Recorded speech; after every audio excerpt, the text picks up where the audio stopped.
toujours. Le 153 sélection, Zokora Didier Maestro. Bienvenue dans la team de Maestro.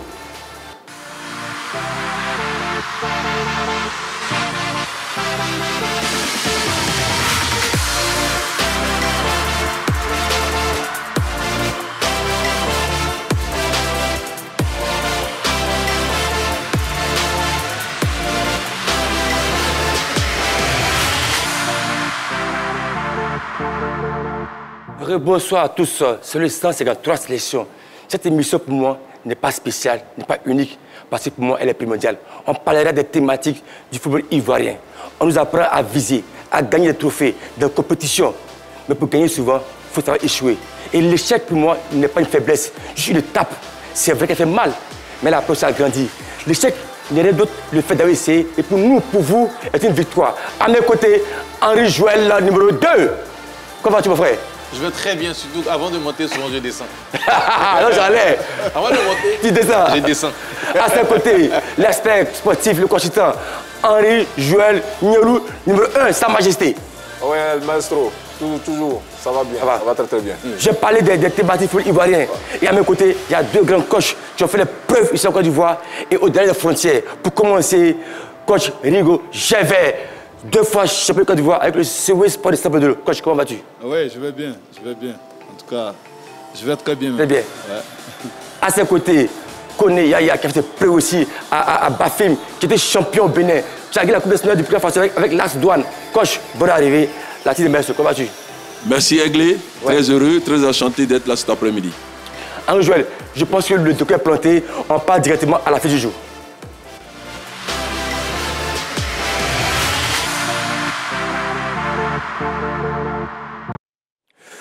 Ouais, Henri Joël, nous avons 2 coachs de qualité qui ont fait les preuves en Côte d'Ivoire. Et après, ils sont partis au-delà des frontières. Et moi, la question que j'aimerais poser à ces 2 coachs-là, c'est la deuxième fois qu'ils viennent ici. Donc, je pense que la première fois, il y a eu des côtés positifs et négatifs. Donc, il veut savoir, après la première émission, que s'est-il passé dans votre vie? si je me permets de le dire. Qu'est-ce qui s'est passé après la première émission? Quels ont été les retours? Bon, les retours ont été positifs. Je pense que quand même, il y a eu beaucoup de choses, de commentaires. Mais moi, comme Imra l'a dit, moi, je ne lis pas les commentaires. Voilà. Comme qui l'a dit? Comme Imra l'a dit. Une fois! Je l'a dit, moi, je ne lis pas les commentaires. Voilà. Donc, on est là pour la phase 2. Et puis, on espère que ça va rouler encore. Coach Yaya, tu as un mot à dire là-dessus? Oui, un mot. Je pense qu'on va saluer encore ce plateau parce que c'est une tribune très importante qui nous permet, nous entraîneurs, de dire la réalité des entraîneurs. Et oui, je peux dire que le fait même de parler, ça a changé quelque chose quand même. Joël, ça a quand même moi dit. Oui, moi c'est vrai que vous avez un peu survolé la question de Maestro. Moi, j'aime quand on essaie de fouiller un peu. Voilà, il faut creuser. Est-ce qu'il n'y a pas des présidents de club? Est-ce qu'il n'y a pas des entraîneurs ou des joueurs qui, chacun, en fonction de ce qu'il occupe comme fonction au sein d'un club, vous a appelé pour soit se plaindre ou peut-être vous féliciter? On va commencer avec coach Yaya. Est-ce que spécifiquement, il y a des entraîneurs qui vous ont appelé pour dire « Ah, bro, aujourd'hui là, vraiment, vous avez tué ». Bien sûr, bien sûr. Il y a pas mal de collègues entraîneurs qui m'ont appelé le lendemain de l'émission pour dire leur satisfaction, pour dire que c'était bien ce que nous avons dit, qu'il était enfin temps que les entraîneurs essaient un peu de dire les choses, parce que très souvent, c'est des choses qui ont cours et on n'a pas la force de dire les choses. Il faut dénoncer, et cette dénonciation a été très appréciée dans le milieu des entraîneurs de football. Coach Rigo, est-ce que des présidents de club vous ont appelé? Non, pas particulièrement, mais je pense que des collègues, mais ce qui m'a impressionné, même à l'extérieur, on nous a suivis. On m'a appelé de la France pour me féliciter. Et puis de 2, c'est que même de l'Allemagne, on m'a appelé. On m'a appelé de l'Allemagne encore pour me féliciter, pour dire de continuer à dire ce qui ne va pas. Mais je pense qu'on ne l'a pas fait dans l'idée de blesser quelqu'un, mais on a parlé de notre vérité, des faits qu'on vit au quotidien. Et puis surtout, on a besoin que quand même on puisse avoir cette solution-là pour pouvoir véritablement nous permettre, parce qu'un entraîneur qui est entraîneur et qui n'a pas de statut dans un pays comme la Côte d'Ivoire, qui a déjà remporté 3 Coupes d'Afrique, qui a déjà joué 3 fois la Coupe du Monde, véritablement, je pense qu'il est grand temps que l'entraîneur ivoirien ait un statut. Et ça, chaque jour, même si vous m'appelez, moi je le répète. Je pose la question à l'expert sportif parce que c'est important. Aujourd'hui, on voit nos compatriotes, nos frères qui vont des frontières, vont être experts. J'aimerais savoir quel est votre regard, le fait que des entraîneurs locaux vont en dehors du pays. Bon, je pense que dans un premier temps, l'écosystème du football est un engrenage où toutes les pièces sont importantes. Quand il y a une pièce qui est défaillante, automatiquement, il va avoir un panne. Et cette panne va impacter négativement l'image de ce football-là. Je pense qu'à un moment donné, le fait même dans un premier temps de voir les entraîneurs aller ailleurs, ça sous-entend que c'est de la qualité, qu'on a la qualité sur notre territoire et que ces derniers-là sont cotisés de l'autre côté. Et puis le fait également, le deuxième pan, c'est le traitement qui pourrait faire défaut. Parce que si quelqu'un est bien traité en Côte d'Ivoire, pourquoi irait-il ailleurs? Donc, il y a certaines personnes qui aiment les challenges, raison pour laquelle Rigo l'a signifié le mardi dernier.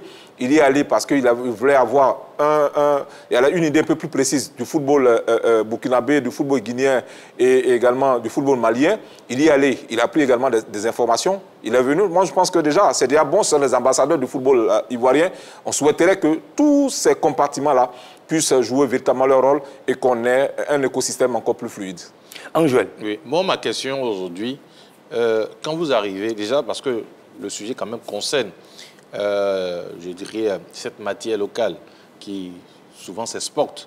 Alors, localement, aujourd'hui, quand vous arrivez dans un club, vous qui avez déjà entraîné ici, quand vous arrivez, est-ce qu'il y a un contrat en bonne et due forme qui vous est donné et que vous signez dans vos différents clubs où vous êtes passé d'abord en Côte d'Ivoire?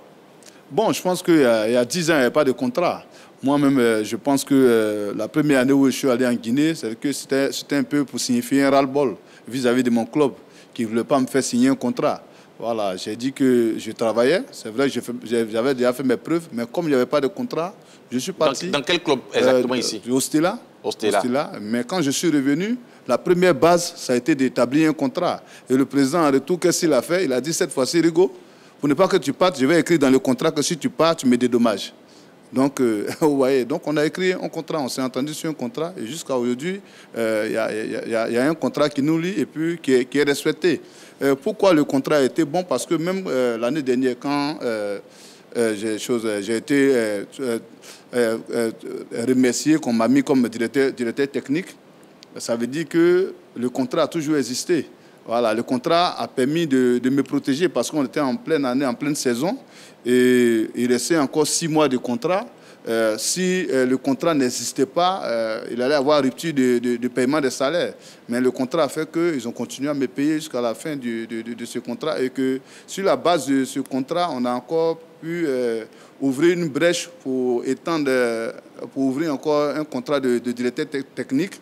Et ce à quoi actuellement on s'affaire, le club et moi, et actuellement je suis comme directeur technique du club, chargé du centre de formation, donc je continue de travailler. Donc je veux dire que quelque part le contrat a vraiment agi et que désormais le football ivoirien doit penser à cela. Et il faut dire aussi la FIFA a beaucoup de choses, a été exigeante envers le club parce qu'aujourd'hui il y a un cahier des charges. Et dans le cahier des charges, il est dit que l'entraîneur de Ligue 1 doit avoir un contrat. L'entraîneur de Ligue 2 doit avoir un contrat et même en 3 divisions. Donc, on exige à ce que les présidents viennent présenter leur contrat. Voilà, avec le contrat qui les lie. Maintenant, le seul bémol, c'est que des fois, des contrats sont rompus et il y a des présidents qui ne sont pas interpellés. Voilà. Maintenant, moi j'ai vu la dernière Assemblée générale, la Fédération a vraiment insisté là-dessus, qu'il ne voulait pas qu'il y ait des litiges entre le club et les entraîneurs ou les joueurs. Et ça, cette partie est vraiment très intéressante parce qu'en cas de rupture de contrat, il faut que désormais la Fédération puisse véritablement s'impliquer même afin que les clubs puissent dédommager les entraîneurs, les acteurs que nous sommes pour ne pas nous laisser à la rue. Parce que le football aujourd'hui, il doit nourrir son homme. Et en Côte d'Ivoire, on doit suivre cela. Rapidement, une question qui me brûle les lèvres. Ça veut dire que, parce que là, vous parlez du Stella qui est un peu plus récent, vous avez entraîné le Cibo Sport de San Pedro, vous avez joué une Coupe d'Afrique, une finale de coupe de la Confédération. Ouais. Est-ce qu'en ce moment, vous n'avez pas de contrat avec le COE? Non, je n'avais pas de contrat avec le COE. Comment vous travaillez en ce moment avec le COE? Je travaillais sur... c'est-à-dire que quand c'est comme ça, tu travailles sur tes résultats. Voilà, c'est les résultats qui te Donc quand vous êtes arrivé, déjà, on va situer là. Oui, quand je suis arrivé, il y a une promesse de contrat, mais ce n'est jamais arrivé. Mais en fait, quand on te promet de signer un contrat et que le contrat n'est pas signé, alors que là, on est en pleine Coupe d'Afrique, on est qualifié pour la phase de poule, on est lancé dans le championnat, on est en tête du championnat, tu ne peux pas sauter, tu ne peux pas démissionner. Et après que le championnat soit fini, ça s'enchaîne avec une nouvelle Coupe d'Afrique. Tu ne peux pas bouger. Donc, le contrat n'a jamais été signé jusqu'à ce que je puisse finir avec le COE. Et quand j'ai fini même avec le COE, j'ai laissé une ardoise là-bas. L'ardoise n'a pas été payée jusqu'à présent. En fait, j'ai misé sur quelque chose. Pour les jeunes entraîneurs, il y a deux choix. Comme un jour, Kouadio Georges le disait, comme un jour, Olé Basile, mon mentor, m'enseignait. Il dit, à un moment donné de la carrière, on joue pour le nom. Voilà, là-bas, je travaillais pour être Rigaud Gervais. Aujourd'hui, quand tu dis Rigaud Gervais, on sait qui est Rigaud Gervais. Donc, je me suis sacrifié pour être Rigaud Gervais. Voilà, maintenant, ce que j'ai arrêté de faire, c'est que je ne cherche plus à être Rigaud Gervais. Voilà, je cherche maintenant les moyens d'habiter dans ce Rigaud Gervais-là. Et là, véritablement, là, à ce moment-là, suite n'a pas de contrat pour moi. Même avec mon club Stella, je suis parti en Guinée. Voilà, donc je ne peux pas m'aventurer dans un club sans contrat. Mais est-ce que c'est pour autant le cas pour mes jeunes frères? Peut-être ils sont encore à la première étape où ils doivent se faire un nom. Donc il y a des sacrifices à faire à ce niveau-là. Donc voici l'expérience que je partage avec vous. Ça, c'est mon expérience personnelle. Ok, merci coach pour cette réponse. Moi maintenant, je m'adresse à coach Yaya. Qu'est-ce qui a provoqué votre départ de la Côte d'Ivoire au Bénin ou au Burkina Faso? C'est le côté financier ou c'est le côté contrat? Ben, on va dire, je vais dire, pour te répondre directement, je vais dire c'est d'abord du point de vue de conditions de travail. Ouais. L'argent. Attends, l'argent seul n'est pas... Je veux dire, quand on parle de conditions de travail, c'est d'abord pour un entraîneur, c'est d'abord d'avoir le cadre du travail. Okay? Et le cadre du travail passe, comme l'a dit Rigaud, par d'abord la signature d'un contrat qui se respecte. Voilà. Moi, mon dernier club, c'était Boaké Football Club. Mais il faut dire que j'ai été carrément trompé, si je peux le dire, par le contrat, si je peux appeler ça un contrat, hein, parce que lorsque vous tissez un contrat, par exemple, j'ai signé un contrat avec le président de Boaké, Diabaté Issa, et bien entendu, lorsque après il y a un litige et que le président te dit qu'il n'a pas déposé ton contrat et que tu as officié des matchs, il y a à se poser des questions. Il n'a pas déposé votre contrat où? À la fédération. Parce que chez nous, en Côte d'Ivoire, lorsque l'entraîneur signe son contrat, il y a 4 ou 3 exemplaires. Il y a un exemplaire qui est déposé au niveau de la fédération et l'entraîneur a un exemplaire, le président du club a un exemplaire. Voilà. Donc, voilà. Et donc, c'est assez bizarre. Ouais. Voilà, c'est bizarre qu'un entraîneur officie un match et après, lorsqu'il y a litige, le président te dit que non, ton contrat n'a pas été déposé. Tu vas à la fédération ivoirienne de football, tu vois que ouais, le président, voilà, il a des attaches, ça il faut le dire, il a des attaches. Et voilà, l'entraîneur se retrouve seul. Même la commission des statuts des joueurs, qui est la commission qui est chargée donc de régler ces litiges-là, eh bien, quand voilà, il y a des litiges qui arrivent au niveau de cette commission-là, qui est dirigée par Cyril Domoro, eh bien, je vous avoue que ça me fait peut-être maintenant 3, 4, 5 ans que je ne suis pas encore entré dans mes droits. Donc, c'est pour vous dire que c'est tout ça là qui moi, personnellement, m'a amené à m'expatrier, à quitter le pays, à aller, si vous voulez, dans un pays là où voilà, les droits de l'entraîneur, là où il y a les conditions de travail, là où l'entraîneur peut valablement s'exprimer. Donc, oui, pour répondre un peu à Maestro, oui, mon départ au Burkina, mon départ au Bénin, voilà, c'est un ras-le-bol. C'est un ras-le-bol, j'ai mal, je souffre de voir mon pays qu'on appelle pays du sport, de football, et que en réalité, ça n'en est pas un.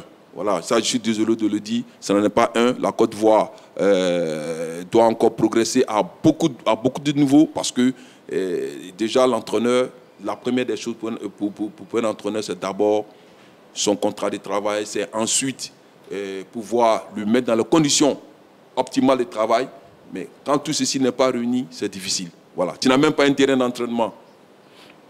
Merci, coach, pour cette belle réponse. On marque une pause, papy, on revient. Je pense qu'il y a beaucoup de choses encore à dire. Allez, tout le monde est bé, ko bouge ma tata male kitae. Tout le monde est dansé, ko brigidingidigi le kitae. Le kita maman, le kita papa, kita maman, kiri yo yo. Salut, salut, salut. C'est Lamine TPJ, le roux du coupé décalé. Suivez l'émission Échauffement du lundi au vendredi sur la 3. On est ensemble. Ma rivale, arrête de te blaguer. Ma rivale, réveille-toi, faut pas rêver. Toi, tu penses te cacher, je vois ton dos. Mon mari, là, je le laisse pas. Là, tu as tapé poteau. Salut, ici Daisy. Je vous invite à rester connectés sur la 3. Échauffement à suivre du lundi au vendredi à 18 h sur la 3. La 3, nous offrons 3 fois plus de musique, 3 fois plus de sport. Regarde, vraiment, chapeau, coach. L'expert sur le plan sportif, j'écoutais les deux coachs parler, je parlais de contrats, de conditions en tant qu'entraîneur. Mais moi, dans ma carrière sportive, quand j'entends parler de ces deux coachs qui ont fait les preuves, me dire à moi qu'ils n'avaient pas de contrat qui étaient juste à la fédération. Est-ce que c'est possible en tant qu'expert? Parce que moi, quand j'ai signé le club, j'ai un contrat qui est signé, qui parle à FIFA pour qu'il soit reconnu officiellement. Mais eux, il n'y a pas ça. Ouais, ben je pense que... Est-ce que c'est possible? Le plan administratif, je veux savoir. Est-ce que c'est possible? Oui, c'est possible parce qu'ils n'ont pas eu le contrat. Mais est-ce que c'est bon? Non, c'est pas bon. C'est pas vraiment bon. Je pense que dans l'exercice de leur métier, il peut y avoir un incident ou un accident qui les prend en charge. Ce facteur, on l'oublie. On oublie également qu'ils sont des pères de famille, tout comme les responsables de ces équipes. À un moment donné, il y a un aspect que j'ai noté tout à l'heure où certaines personnes sont des protégés, des cadres de la fédération, au point qu'ils font ce qu'ils veulent et ils ne sont pas inquiétés. À un moment donné, si on veut avoir un football professionnel, c'est-à-dire le milieu d'un écosystème professionnel, il faille que chacun respecte ses droits. Chacun respecte également ses devoirs, permettre à l'autre également de s'exprimer. Vous ne pouvez pas engager quelqu'un. Je pense que vous également, vous protégeant, c'est d'écrire un contrat pour dire, monsieur, voici ce que je peux vous donner. Il nous arrive souvent d'avoir des informations de ce que des responsables, des présidents des clubs déclarent, déposent des contrats, déclarent des sommes payées à des joueurs, et en réalité, c'est en deçà de ce qu'ils ont présenté au niveau de la fédération. Donc, pour moi, il faut que la fédération prenne aujourd'hui le taureau par les cornes avec les résultats qui sont en train de s'enchaîner, les qualifications pour les Coupes du Monde, et les compétitions gagnées de façon au niveau sous-régional. Il faut qu'à ce niveau-là, sur le plan administratif, que la fédération joue aujourd'hui le gendarme, de telle sorte qu'il n'y ait plus ce genre de situation. Quel que soit le club, le niveau de club, il faut qu'administrativement, qu'on trouve les traces d'une collaboration entre X et Y. De telle sorte qu'aujourd'hui, chacun puisse s'épanouir, parce que le fait d'entraîner, c'est s'épanouir. Le président également doit s'épanouir, et également, comme le disait l'autre, hein, chacun doit jouer son rôle. Le président, il préside, les supporters supportent, les entraîneurs entraînent, les joueurs jouent. Donc si chacun ne joue pas son rôle, automatiquement, on ne verra pas ces résultats-là sur le long terme. Et on aura de telles situations où chacun viendra crier son ras-le-bol. On espère que ce qui est en train de dire, ce n'est pas pour fustiger quelqu'un, mais c'est de relever ce qui ne marche pas, de telle sorte qu'on puisse rectifier le tir, parce que dans les autres pays, ça travaille fort. Si aujourd'hui, le président Yaya l'entraîneur Yaya est allé remporter le championnat au Bénin, c'est parce que ça travaille fort. Donc, il ne faut pas qu'on se leurre. Également, qu'on dorme sur nos lauriers. Il faut que, sur le plan administratif, les choses se mettent en place. Merci, merci. Je pense que c'est comme un artiste qui joue du piano. Et chacun doit jouer sa partition. Le do est différent. Donc, je pense que je partage son avis. Et c'est aussi la fédération de pouvoir mettre ça en place, parce que la fédération est là pour permettre aux clubs et aux entraîneurs de se protéger. Mon interrogation sur ça, il a dit une chose qui est très importante, notamment cette mésentente avec l'équipe de Bouaké FC. Vous avez parlé de la fédération. Aujourd'hui, votre dossier à quel niveau au niveau de la fédération après tout ça? Parce qu'il a dit qu'il faut qu'on prenne le taureau par les cornes. Donc, nous, on va essayer d'attraper le taureau. Mais votre dossier à quel niveau au niveau de la fédération? Ben, aujourd'hui, moi, j'ai dû faire recours à un avocat international, puisque chez moi, je n'étais pas écouté, tout le monde faisait semblant Est-ce que vous avez rencontré Cyril Domoro, le président? Oui, plusieurs fois. Et qu'est-ce qu'il vous a dit? Plusieurs fois. À chaque fois, c'est le même refrain. Hein. Voilà, coach, on t'a écouté, on m'a écouté plusieurs fois. Voilà, on t'a écouté, on va appeler le président de Boaké, on va l'écouter. Ben, c'est toujours la même chanson. Et j'ai compris que rien ne pouvait être fait pour moi, malheureusement. Comment est-ce que voilà, un aspect que je suis dans mon métier. Voilà, il y a un problème entre moi et mon employeur et la fêtière qui devait justement essayer de trouver un terrain d'entente. Voilà, un terrain d'entente à cela. C'est fait complice, ça, je le dis. Voilà, je le dis, qu'il s'est fait complice de ça. Et on veut cacher la vérité, on veut cacher les choses. Donc, je n'avais donc d'autres recours que de faire appel à un avocat. Et aujourd'hui, les dossiers sont aux mains de mon avocat. Et petit à petit, j'espère que justice sera rendue. Parce que j'ai travaillé. Et je pense que tout ouvrier mérite son salaire. Et ça, je ne suis pas prêt à abandonner cette lutte-là. Il faut que tous les autres entraîneurs et comprennent cela, que nous sommes des ouvriers, nous sommes des travailleurs, et que chaque travailleur a droit à son dû. Même si demain, on ne compte pas travailler avec une équipe et qu'après qu'on devait se séparer, que ça se fasse selon les règles de l'art. Il ne faut pas qu'on mette les entraîneurs dans la rue comme ça. Mais ça aussi, très souvent, c'est nous-mêmes les entraîneurs aussi qui donnons le flanc. On va y arriver, voilà. Ne vous en faites pas. Donc c'est ça. Il faut que quand tu es un entraîneur, il faut être entraîneur dans le sens plein du thème. Voilà. Tu ne vas pas quémander. Non. Tu as des compétences que tu vas vendre, que tu vas louer, que tu vas donner à ces clubs. Donc si, en retour, que tu fais ton job et que tu n'es pas payé, mais il faut réclamer ton salaire. Et moi, tout ce que je demande, c'est qu'on me donne ce qu'on me doit. Voilà, je suis un professionnel. Excusez-moi, mais ça, et on doit me respecter par rapport à ça. C'est tout simple. Merci, coach. Mais l'ardoise, elle monte à combien? On a beaucoup parlé, mais le montant exact, je veux savoir. Voilà, c'est les thématiques du football ivoirien. Il faut qu'on sache un peu. Tu as posé plainte, tu as pris un avocat d'expertise, tu pas sportif. Parce que pour prendre un avocat, il faut payer. Mais l'ardoise monte à combien? Là, on peut juger, voilà. Oui, bon, selon les derniers calculs effectués par le cabinet, bon, on était à plus de 20 millions. Plus de 20 millions. Avec Boaké FC? Avec Boaké FC, plus de 20 millions, parce que, voilà, c'est après 7 matchs, voilà, après 7 matchs, donc j'ai fait que 2-3 mois, et j'ai été remercié. Et voilà, que j'avais conclu un contrat de 2 ans, un contrat de 2 ans, donc voilà, vous comprenez. Donc, voilà. Coach, rapidement, petite question. Ouais. Vous avez parlé de 20 millions. Oui. Est-ce que je peux travailler avec l'avocat en question? On ne sait jamais. Hein? Pourquoi pas? Appelez l'avocat, mettez-nous en contact. Moi, je vais l'aider. Je vais rédiger. Là, le diable me perd. Le diable, c'est quoi? Un menteur. Attendez. Le coach, il t'a joué même. Attendez. Le diable, c'est quoi? C'est un menteur. Toujours en l'air. Ça ne va pas à terre. Merci, coach. C'est bon, tu as joué. Voilà. Le diable, il me coach. Le diable, il me demande. Je le dis parce que je veux que les choses changent dans mon pays. Je veux que les entraîneurs, nos jeunes frères qui arrivent là, qui ne subissent pas les mêmes choses que nous avons subies. Il faut que chacun joue son rôle, comme tu l'as dit. Les présidents de club doivent être plus sérieux. Voilà. Il faut être sérieux. Quand on a un club, on doit savoir que le club qu'on a, le club est d'intérêt public. Okay? Le club est d'intérêt public, cela veut dire beaucoup de choses. Voilà, on ne crée pas une équipe de football pour soi. On crée une équipe de football pour la localité, pour la nation et même au-delà de la nation. Mais quand on va créer une équipe pour avoir une vision, excusez-moi, une vision assez limitée, une vision, on n'est pas capable de se projeter, évidemment, c'est ce qui arrive. Voilà. Alors, coach, rapidement, vous savez quoi? Ouais. À l'issue de tout cela, enfin, en raison de tous vos problèmes que vous rencontrez, vous avez créé un syndicat, c'est ça.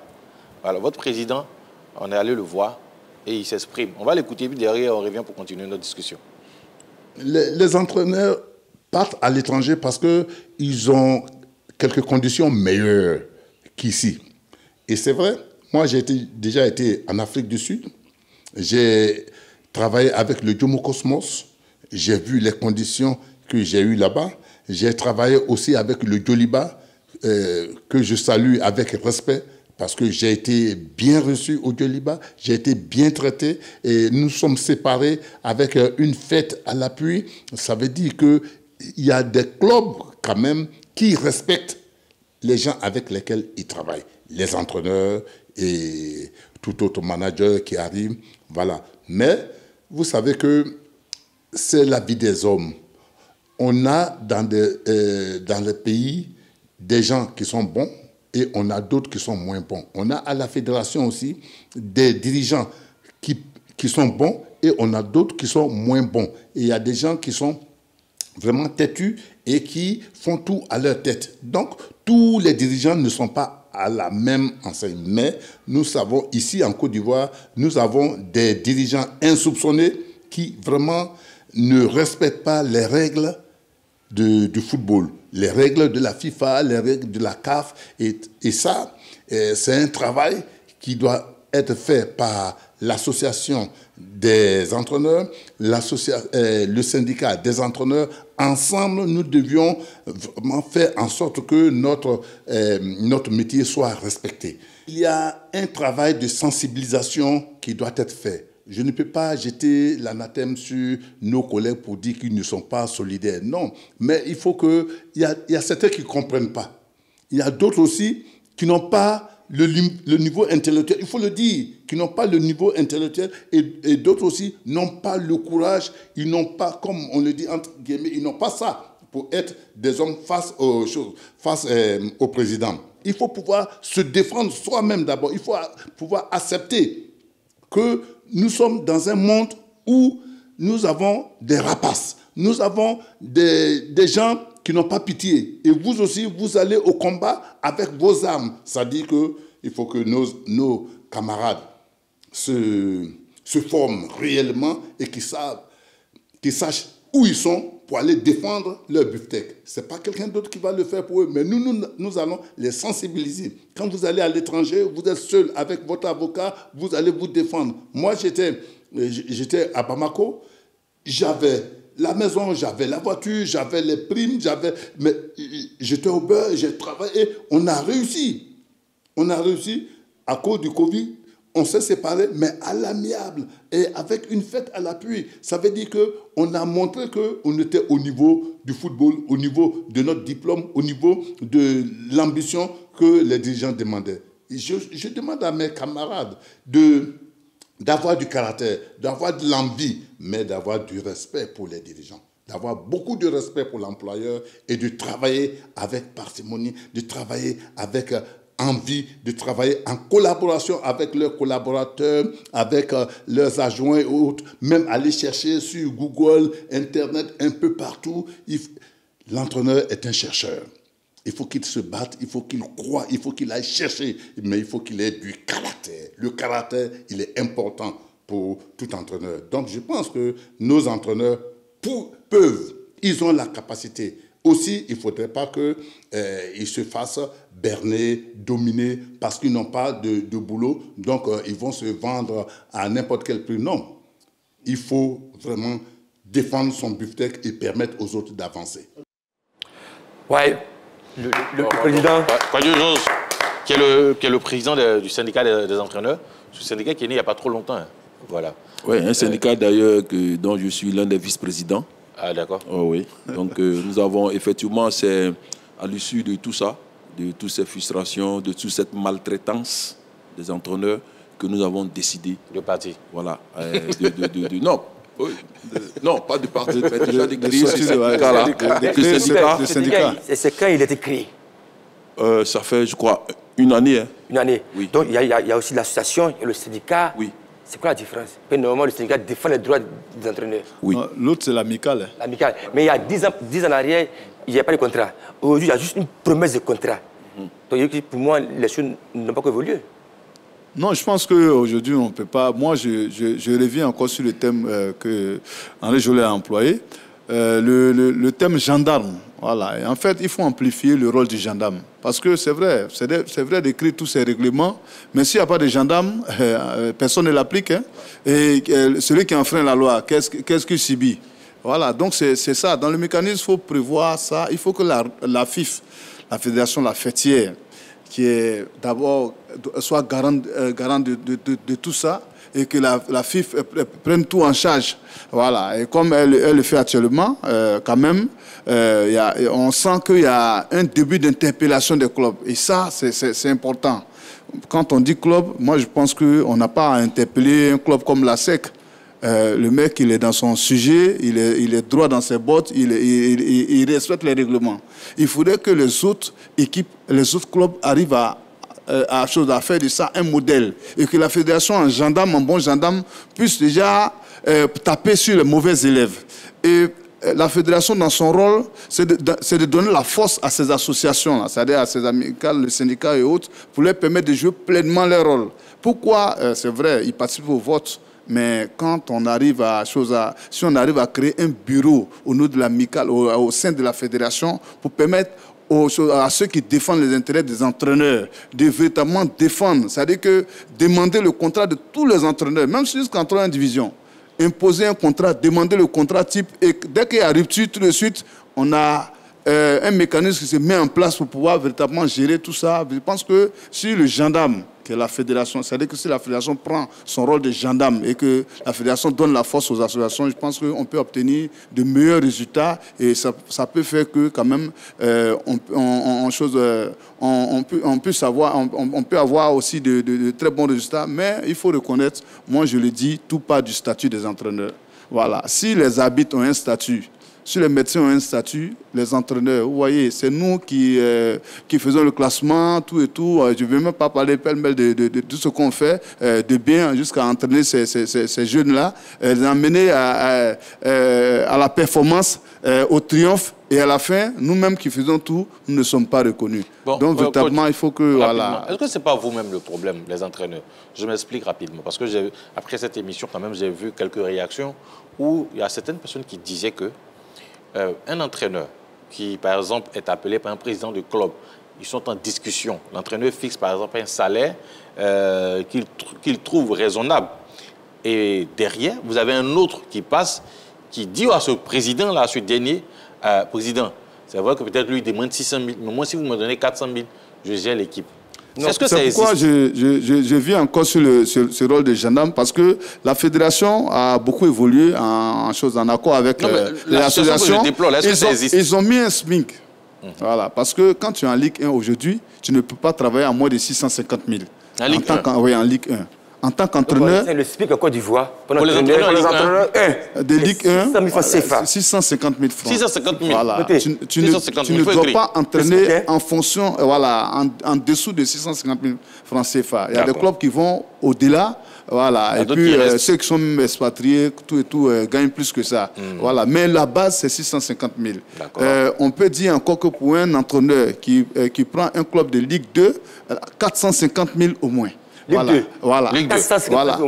Voilà. Ils ont l'argent, hein? Alors, j'en viens. Non, on vient coach.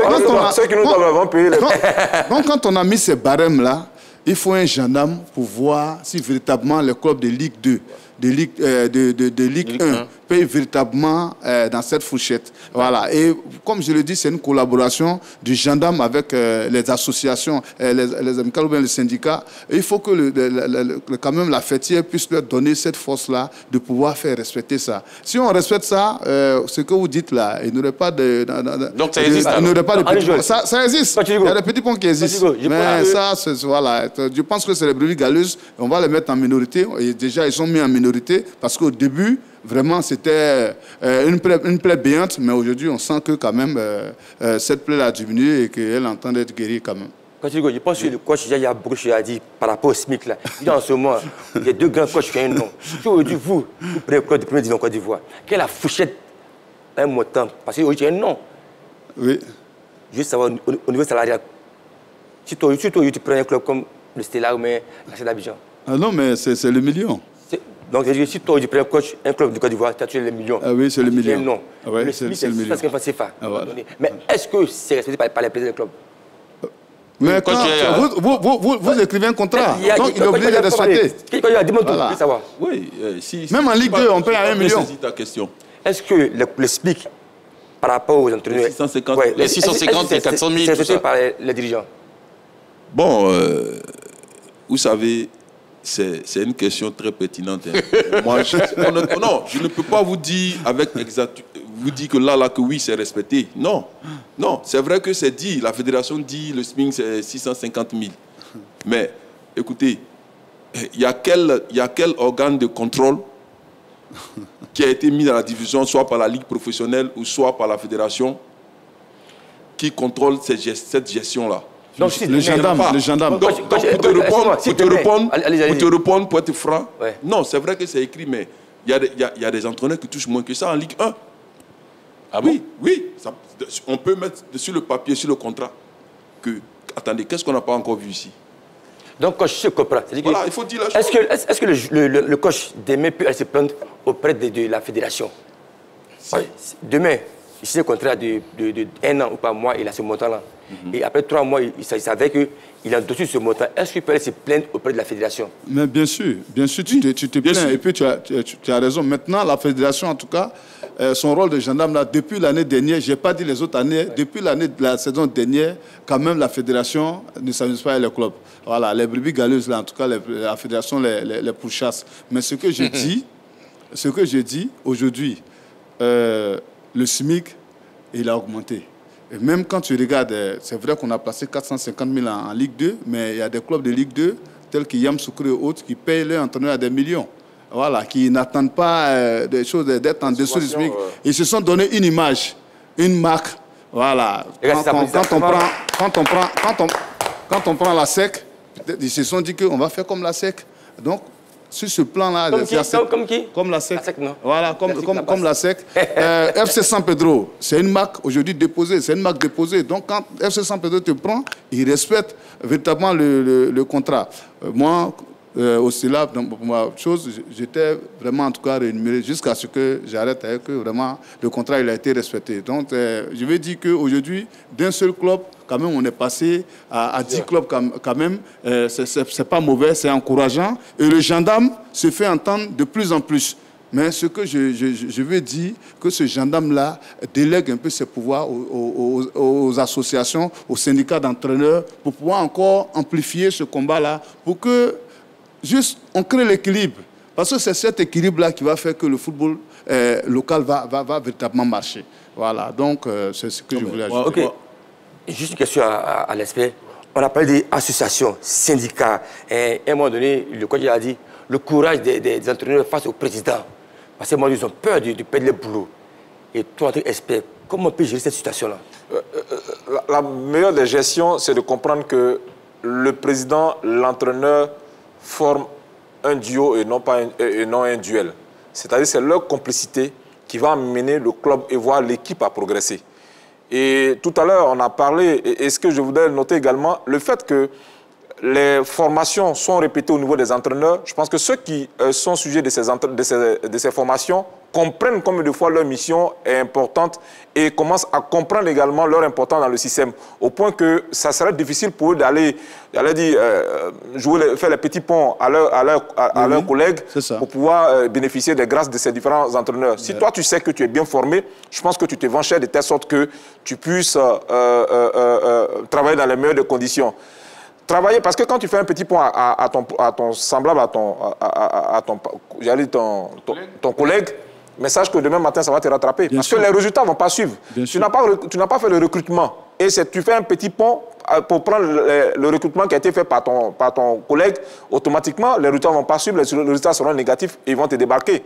Donc, je pense qu'il faut tout simplement remettre tout à plat et que chacun soit professionnel dans son exercice. De telle sorte qu'on ait une fédération, voire un football local plus fort, parce que ça marche ailleurs. On n'arrive pas, d'autres mains dominent le football sur le plan local. Quand on va à l'extérieur, on comprend qu'ici, il y a encore du travail à faire. Ce qu'on souhaiterait, c'est qu'à tous les niveaux, qu'on soit responsable et qu'on se dise qu'on a aujourd'hui une philosophie professionnelle et qu'on a parlé tout à l'heure du gendarme, que ce gendarme-là permet à ses joueurs, à ses athlètes, à ses entraîneurs de bénéficier des retombées de leur sueur. Ok, merci Joël. Hier, j'ai assisté à la cellule de réflexion des présidents de club sur ces mêmes thématiques-là. Et cette cellule-là, elle est ouverte à tout le monde. pourquoi pas votre syndicat puisse s'inscrire là-bas? Parce qu'on parle des mêmes thèmes qui sont passés hier à cette conférence de presse-là. C'est des thèmes des salaires des entraîneurs, des joueurs, des contrats. Donc, je pense que prenez peut-être l'oreille envers cette ligne de réflexion pour apporter plus à la Côte d'Ivoire. Rapidement, okay. C'est vrai qu'on évoque les entraîneurs au niveau local, mais vous, on est en sélection. Ouais. Puisque vous avez eu aussi des sélectionneurs locaux, bien sûr, ivoiriens, d'autres qui viennent de l'étranger. Est-ce qu'il y avait cette différence-là de traitement au niveau de ce... Oui, bien sûr, bien sûr. Je pense que quand tu viens d'ailleurs, tu es mieux vu que celui qui est sur place. Donc, moi, j'ai la chance de connaître des entraîneurs expatriés comme, il veut dire... Henri Michel, Steven Goran, qui est personne qui est parti, Gérard Gilly, Stilique. Et c'était des entraîneurs qui avaient tout à leur portée des conditions qu'il fallait faire. Ils venaient avec leur staff. Donc, et après, j'ai un entraîneur qui nous a marqué, Zaï François, qui est... Donc il n'avait pas tout ça, oui.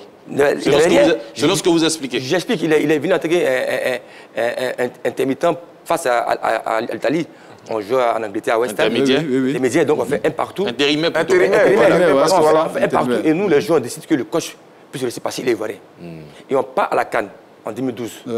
Parce que le coach n'avait pas un salaire comme les salaires européens. Nous, on décide, pour dire à la fédération, notre prime là, donner ce coach, mais on part jouer la CAN sans prendre 5 francs. Et on l'a fait. On a fait cette Coupe d'Afrique. En quelle année?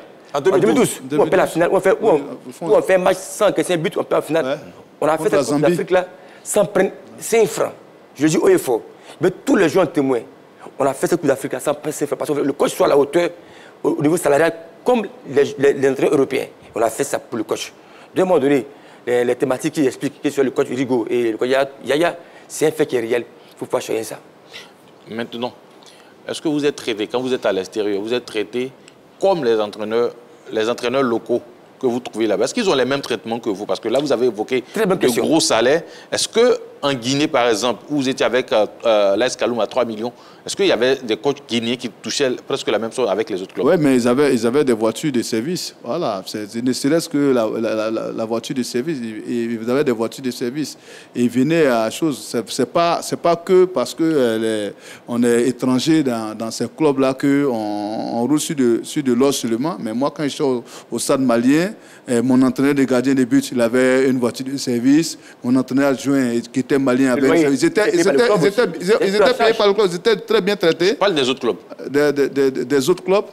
Des autres entraîneurs. Oui, attends, nous, au stade malien, le grand frère Kouadjo Georges l'a signifié tout à l'heure. Moi, j'étais au stade malien, lui, il était au Djoliba, même si on ne pouvait pas se dire bonjour, parce que c'était les rivales. Voilà. Mais quand même, lui aussi, l'autre côté, ils étaient très bien payés. Et puis, il y avait le Real de Bamako qui traitait bien, qui avait des entraîneurs maliens qui étaient très bien traités. Voilà. Comme en Guinée. En Guinée, c'était la même chose. Je ne te parle pas du Oroya. Le Oroya même, je peux dire qu'ils sont surtraités. Voilà, ils étaient sous-traités. Voilà, je pense que mais c'est des clubs qui ont décidé d'avoir une marque déposée. Une marque déposée, c'est-à-dire qu'eux, ils investissent sur l'encadrement, ils ont un environnement professionnel et véritablement, ça fait que ça réussit. Le problème ici, il faut que tous les clubs arrivent à copier le modèle qui est déjà placé. FC San Pedro l'a réussi, la SEC. La SEC, c'est un très bon modèle. Si San Pedro l'a réussi, que le Racing de Yopougon le réussit, les autres doivent véritablement, moi je suis content pour le stade d'Abidjan qui est en train de bâtir un stade, un terrain, tout et tout. Véritablement, il faut que chacun puisse véritablement bâtir. Parce que quand tu arrives au Mali et que chaque club a son terrain d'entraînement au Mali, chaque club a son terrain d'entraînement. C'est-à-dire quand tu arrives, tu veux voir Bakaridjan, tu trouves Bakaridjan sur son terrain d'entraînement. Mais ici, les clubs n'ont pas de terrain d'entraînement. Il faut aller squatter tel terrain.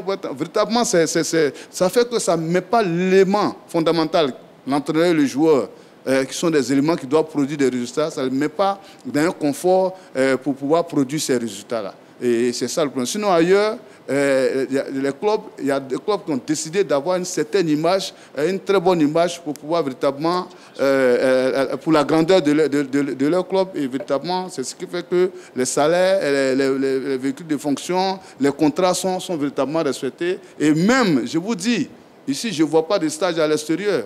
Les clubs, que ce soit en Guinée ou autres, ils font des stages à l'extérieur. ils se permettent d'aller au Maroc faire des stages de début de saison. Ce que je ne vois pas ici. Ça veut dire que, encore, il faut que nous, on bouge de tous ces côtés-là. Merci, coach. Bakri pause pour la pub. Ouais.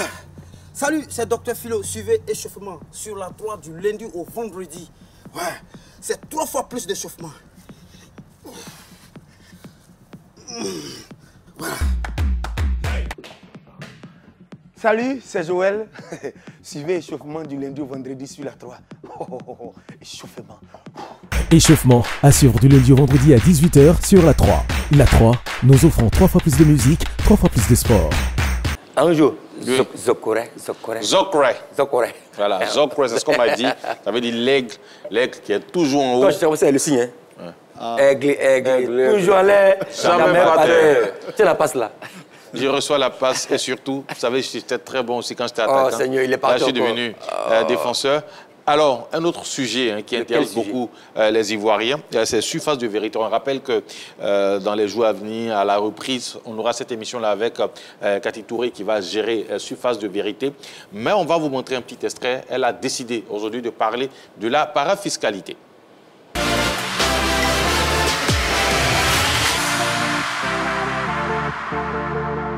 Bonsoir à tous. La parafiscalité ou encore la loi sur le tabac. Voici un remède qui était destiné à guérir le sport ivoirien, mais qui aujourd'hui, finalement, se trouve être cancérigène. Lorsqu'en 2004, souvenez-vous, le président de la Fédération ivoirienne de football d'alors, Jacques Anoma, annonçait à ses autres collègues, présidents de fédération, qu'il avait obtenu gain de cause pour la création de cette parafiscalité, eh bien, on a tous jubilé parce qu'enfin, le sport ivoirien serait financé. Le deal, soutenu par une loi nationale et validé en Assemblée nationale, était simple. Il s'agissait de prélever des taxes sur certains produits dérivés du tabac et les reverser aux fédérations sportives. Le mécanisme de distribution était simple. 50% revenaient à la Fédération ivoirienne de football, 35% étaient repartis avec les autres fédérations qui étaient à l'époque au nombre de 20 et puis 15% étaient remis au ministère des Sports pour lui permettre de développer et de construire des infrastructures sportives. Sauf que 21 ans plus tard, les données ont changé, évidemment. L'écosystème sportif ivoirien s'est densifié et on dénombre de 2004 à 2025 63 fédérations sportives reconnues et qui, évidemment, réclament leur part du gâteau. Jacques Anoma, certainement, lui et ses collègues à l'époque, en 2006, lorsqu'ils créaient cette parafiscalité, ils ne savaient pas que le nombre allait tripler en 2025. Justement, le problème se trouve là. Comment financer toutes ces fédérations sportives à partir de la parafiscalité? Doit-on redéfinir la clé de répartition? Un casse-tête chinois aujourd'hui pour le ministère des Sports, dont la calculatrice n'arrive plus à satisfaire les autres fédérations qui, elles, se sentent lésées au profit du football qui, je le rappelle, a 50% de cette importante manne financière qui était estimée en 2014 à plus de 2 milliards de nos francs. Eh bien, ce sujet palpitant, vous le retrouverez la saison prochaine dans notre débat sportif Surface de vérité. Je vous invite donc à rester connectés sur les antennes de la 3 pour qu'ensemble, nous puissions décortiquer les problèmes, les vrais problèmes du sport ivoirien. Et ce, sans complaisance. Henri Jo, la parafiscalité. Moi, j'ai connu la défiscalisation quand j'étais encore en Europe. Quand tu payes un bien, tu payes moins d'impôts. C'est quoi là pour les gens qui nous coûtent aujourd'hui? Rapidement, on va expliquer. C'est une taxe, un prélèvement, je ne dirais pas obligatoire, mais bon, on peut insérer le mot obligatoire, institué par voie d'autorité et affecté à des organismes de l'État ou des collectivités locales dans un but économique ou social. Elle a expliqué, je vais essayer de paraphraser rapidement. C'est une taxe qu'on prélèvait, qu'on prélève d'ailleurs, et cette taxe-là servait aux différentes fédérations. Alors, le football prend 50%, les autres fédérations prennent 35%, et sur cette taxe, bien sûr, et le ministère prend 15%. Sauf que, selon les explications, c'est qu'aujourd'hui, Au début, on était à une trentaine de fédérations. Aujourd'hui, on se retrouve à plus d'une soixantaine de fédérations. Alors moi, l'interrogation que j'ai bien envie de poser à mon ami qui est à côté de moi, est-ce que c'est ce nombre élevé de fédérations qui crée le problème ou est-ce que c'est le partage en lui-même? Je pense que c'est la clé de répartition qui pose problème. Parce que si la fédération de football, elle seule prend 50%, ce qui sous-entend que les autres n'ont pas de la 17 cotes qui puissent leur permettre d'avoir aussi cette dividende aussi énorme. À un moment donné, je pense que tout le monde est ambassadeur du sport en Côte d'Ivoire, surtout ambassadeur de la Côte d'Ivoire à l'extérieur, parce que le taekwondo nous a ramené beaucoup de lauriers, l'athlétisme. Donc il faut qu'on réfléchisse là-dessus. Pourquoi pas permettre, avec bien sûr ce nombre aussi important de fédérations, essayer d'équilibrer les choses pour qu'on puisse contenter les uns les autres. Maintenant, il faut revoir encore le système ou bien créer une loi du sport par l'État de Côte d'Ivoire, par le gouvernement, pour qu'on puisse trouver encore d'autres ressources afin de permettre à ces athlètes-là de vivre aisément de leur discipline. C'est cette deuxième partie-là qui est très importante. Pouvoir trouver d'autres ressources. Parce que c'est les produits dérivés du tabac, mais les produits dérivés de l'alcool. Et les autres produits, il faut piocher là-bas. Voilà, puisque la famille a grandi. C'est vrai, tu avais 2 enfants, mais la famille a grandi. Donc, il faut trouver forcément, il ne faut pas seulement dériver sur le tabac. Il faut aller aussi sur les autres dérives. Voilà, donc c'est de piocher un peu partout pour que la manne financière puisse véritablement suffire et puis permettre aux uns aux autres. Parce que le football, le sport, là, regardez comment il arrive à solutionner la jeunesse, à occuper cette jeunesse-là. Et si on arrive à trouver ces genres de parades-là, ça a été bien réfléchi, la parafiscalité. Aujourd'hui, il faut pouvoir ouvrir ça aux autres produits. Il faut que quand même on puisse piocher de gauche à droite pour pouvoir agrandir cette manne financière-là et ravitailler le sport. Le sport arrive véritablement à occuper cette jeunesse-là et ça sauve le pays. Voilà, donc je pense que c'est bien réfléchi. Et puis pour ceux qui réfléchissent, comme nous aussi le football, moi je propose notamment qu'on puisse piocher aussi ailleurs. Voilà. Le coach, tu parles bien, c'est vrai que le sport c'est un facteur de cohésion, mais aussi le tabac aussi est nuisible pour le football. Donc pourquoi prendre le tabac comme parafiscalité? Il y a d'autres produits à prendre. Je pense que coach, moi en tant que sportif, c'est une bonne chose parce que ça fait rentrer de l'argent dans le club, mais bien sûr, le football ne peut pas prendre 50% des parts de la parafiscalité. Allez, Joël. Oui, on va continuer avec les rubriques et cette fois-ci, nous sommes dans Le Saviez-vous et là, c'est Patrick Dadier qui nous envoie à la découverte d'un sport, d'une discipline ou d'un fait.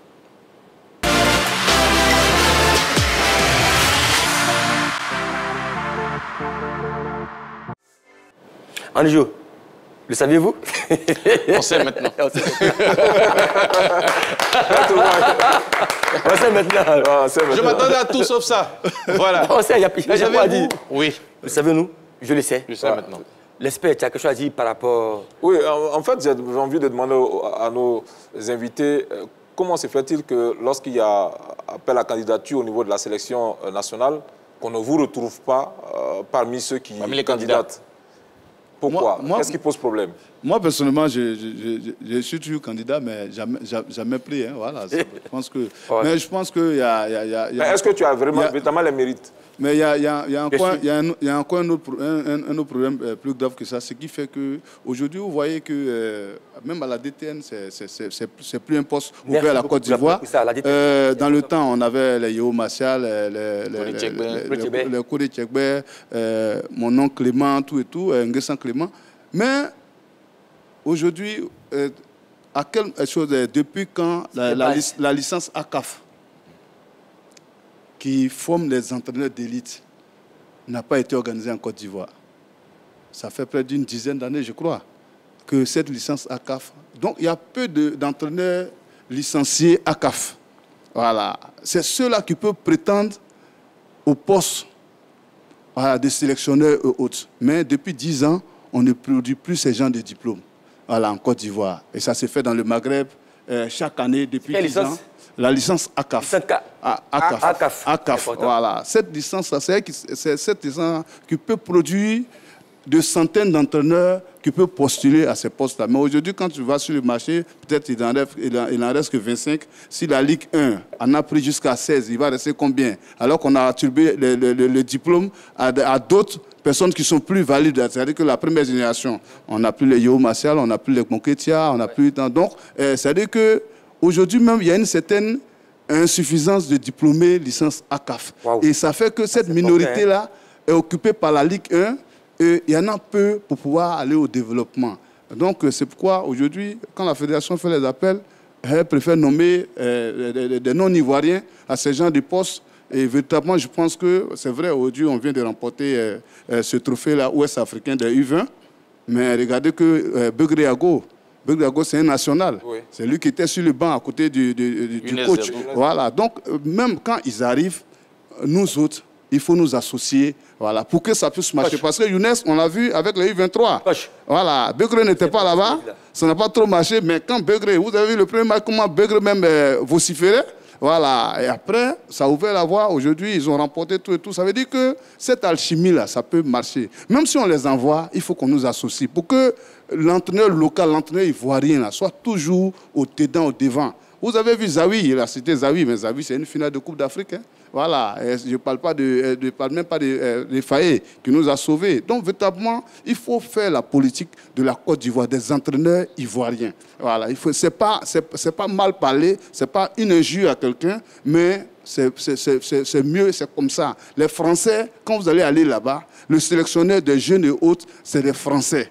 Et même s'ils ont mis un cadre, c'est-à-dire que où ils ont prêté la compétence à un Anglais, ils vont mettre autour de cet Anglais-là un Français. Et vous verrez, même ceux qui sont au PSG, toujours il y a des Français qui sont à côté, voilà, dans les catégories jeunes, pour que le français soit valorisé. Et c'est partout comme ça se fait. Donc, véritablement, il faut que nous, à notre niveau, on essaie de revenir à ça et que cette licence ACAF qui peut donner une certaine majorité, c'est-à-dire que des diplômés ivoiriens, au niveau de l'élite, au niveau du sommet, puissent revenir en Côte d'Ivoire. Voilà. Les Maghrébins, au Maghreb, ils le font chaque année. Voilà. Mais nous, depuis 10 ans, ça n'existe plus ici. Qu'est-ce qui n'a pas marché? Voilà. Qu'est-ce qui n'a pas marché? Question. Le diable en haut, le diable, il est un menteur. Merci beaucoup. Merci Henri Joël. Merci Sa Majesté, Henri Nyolou, numéro 2. C'était hier. Merci pour la belle intervention. La team de Maestro. À bientôt. Bah.